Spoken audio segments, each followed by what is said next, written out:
కరుణాం కరుణాతరంగితాక్షీం ధృతపాశాంకుశపుష్పబాణచాపాం అణిమాదివిరావృతాం మయూఖైః గురుడిత్యేవ విభావయే భవానీ. గ్రహాల యొక్క పరిస్థితులను అనుసరించి గుణాలు ఉంటాయి, దోషాలు ఉంటాయి. దోషాలు లేకుండా ఎవరు ఉండరు. దోషాలతో పాటు నివారణ చర్యలు కూడా భారతీయ జ్యోతిషంలో ఉన్నాయి. అందుకే మిగిలిన జ్యోతిషాల కంటే భారతీయ జ్యోతిషం అగ్రస్థానంలో ఉంది. ఆ శాస్త్రం యొక్క ఆధారంగాను నివారణ చర్యల యొక్క ఆధారంగాను సత్ఫలితాలను సాధించడం వలననే భారతదేశంలో ఇంతమంది మహాత్ములు జన్మించడానికి అవకాశం ఏర్పడింది. విశేషించి ఈ మధ్యకాలంలో మధ్యప్రదేశ్ ప్రభుత్వం వారు వైద్య సహాయం కోసం హాస్పిటల్స్లో జ్యోతిష్కులను నియమిస్తూ ఉన్నారు.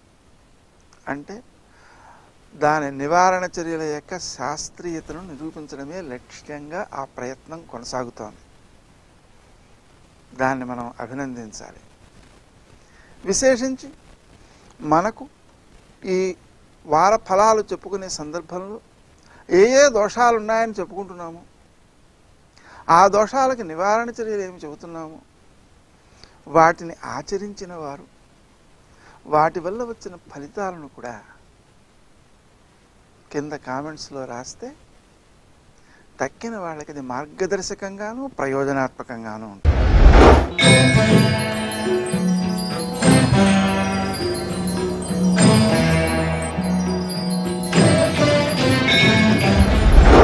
సింహరాశి. ఈ రాశి వారు తాము ఆచరించే కార్యక్రమాల్లో విజయాలు సాధిస్తారు. మాట్లాడే తీరు బాగుంటుంది. కుటుంబ సభ్యులతో వ్యవహరించే తీరు వల్ల అందరిలో ఆకట్టుకోగలుగుతారు. స్నేహ సంబంధాలు పెరుగుతాయి. వ్యవహారాల్లో మీరు చేసేటువంటి పని ఏదైతే ఉందో అది గౌరవాన్ని పెంపొందించేదిగా ఉంటుంది. విజయాలు సాధిస్తారు. ఇద్దరి మధ్య సయోధ్య కుదర్చడం విషయంలో మీ నైపుణ్యం బాగా అభివృద్ధి చెందుతుంది.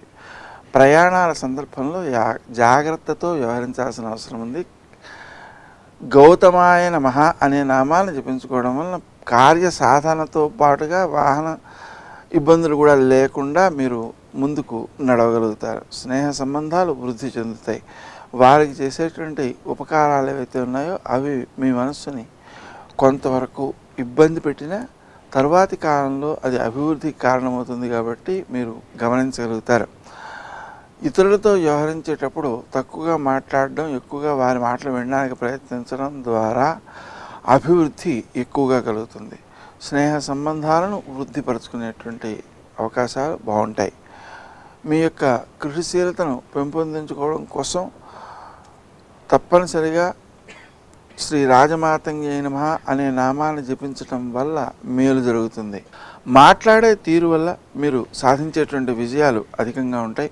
అనుకోని ఖర్చులు కొంతవరకు ఇబ్బంది పెట్టేటువంటి అవకాశం ఉంది. భవిష్యత్తులో మీకు ఉపకరించే విధంగా ఏదైనా స్థిరాస్తులు కొనుగోలు చేయడం అనేటువంటి వాటికి కూడా ఖర్చు పెట్టేటువంటి అవకాశం. మీరు మీ గౌరవాన్ని పెంపొందించుకోవడం కోసం మీరు చేసేటువంటి కృషి సత్ఫలితాలను ఇచ్చేదిగా ఉంటుంది. మీ స్నేహితులతో ఉండే అనుబంధాలు బలపడేటువంటి అవకాశం ఉంటుంది. వాళ్ళ యొక్క కృషి కూడా మీకు సహకరించి మీ యొక్క అభివృద్ధికి అది దోహదం చేస్తుంటుంది. స్నేహ సంబంధాలు వృద్ధిపరచుకుంటారు. ఆరోగ్య సంబంధమైన జాగ్రత్తలు కూడా ముఖ్య పాత్ర వహిస్తాయి కాబట్టి ఈ విషయంలో మీరు ఎక్కువ శ్రద్ధ చూపించాల్సినటువంటి అవసరం ఉంది. వృత్తి కంటే ఆరోగ్యం ముఖ్యమైనది. మెయిన్గా ఆరోగ్యం బాగున్న సందర్భంలో ఆలోచించే తీరు పనిని ఇంకా ఉత్తమంగా మెరుగైన ఫలితాలను ఇచ్చేదిగా చేసే సామర్థ్యం పెరుగుతుంది. అందువలన దోష నివారణ చర్యకు ప్రాధాన్యం ఇవ్వాల్సినటువంటి అవసరం ఉంది. అయితే ఎదుటి వ్యక్తి ఏది చెబుతున్నాడో అది వినడానికి అసలు ముందు ప్రయత్నం చేయాలి. ఆ ప్రయత్నం లోపం వలన మీకు ఈ కృషిశీలత అనేటువంటిది ఎక్కువ ప్రయోజనాన్ని ఇస్తున్నట్లుగా కనిపించడం లేదు.